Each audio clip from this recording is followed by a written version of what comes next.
Non. Il dirige la fondation. Nous n'avons jamais été Amazone du roi du Dahomey, ni prince de Ghana, ni docteurs à Tombouctou, ni architectes de Djenné, ni Madis, ni guerriers. Nous ne sentons pas la démangeaison de ceux qui tinrent jadis la lance. Et puisque j'ai juré de ne rien sceller de notre histoire, moi qui n'admire rien tant que le mouton broutant son ombre d'après-midi, je veux avouer que nous fûmes de tout temps d'assez piètres laveurs de vaisselle, des cireurs de chaussures sans envergure, mettons les choses au mieux, d'assez consciencieux sorciers, et le seul indiscutable record que nous ayons battu est celui d'endurance à la chicotte. Et ce pays cria pendant des siècles que nous sommes des bêtes brutes, que les pulsations de l'humanité s'arrêtent aux portes de la nègrerie, que nous sommes un fumier ambulant hideusement prometteur de cannes tendres et de coton soyeux, et l'on nous marquait au fer rouge, et nous dormions dans nos excréments, et l'on nous vendait sur les places, et l'aune de drap anglais et la viande salée d'Irlande coûtaient moins cher que nous. Et ce pays était calme, tranquille, disant que l'Esprit de Dieu était dans ses actes. Nous, vomissures de négriers, nous, véneries de calebards, j'entends de la cale monter les malédictions enchaînées, les hoquettements des mourants, le bruit d'un qu'on jette à la mer, les abois d'une femme en gésine, des raclements d'ongles cherchant des gorges, des ricanements de fouet, des farfouillis de vermine parmi des lassitudes. Ainsi soit-il, c'était écrit dans la forme de leur bassin.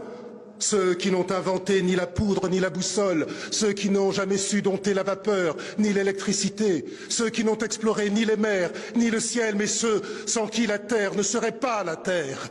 Gibbosité d'autant plus bienfaisante que la terre déserte davantage la terre. Ma négritude n'est pas une pierre, sa surdité ruée contre la clameur du jour. Ma négritude n'est pas une tête d'eau morte sur l'œil mort de la terre. Ma négritude n'est ni une tour, ni une cathédrale. Elle plonge dans la chair rouge du sol. Elle plonge dans la chair ardente du ciel. Elle troue l'accablement opaque de sa droite patience.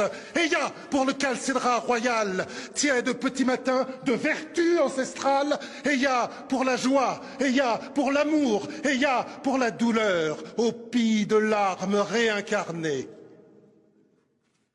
Et voici, au bout de ce petit matin, ma prière virile, que je n'entende ni les rires, ni les cris, les yeux fixés sur cette ville, que je prophétise belle.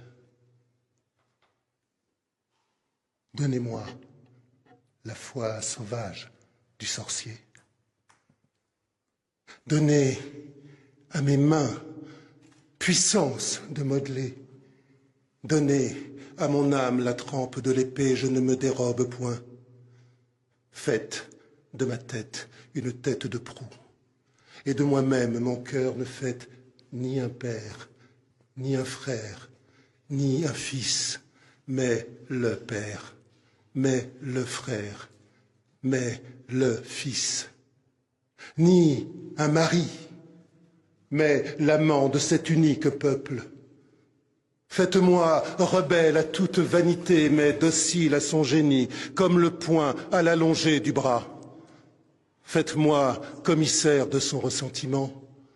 Faites-moi dépositaire de son sang. Faites de moi un homme de terminaison. Faites de moi un homme d'initiation.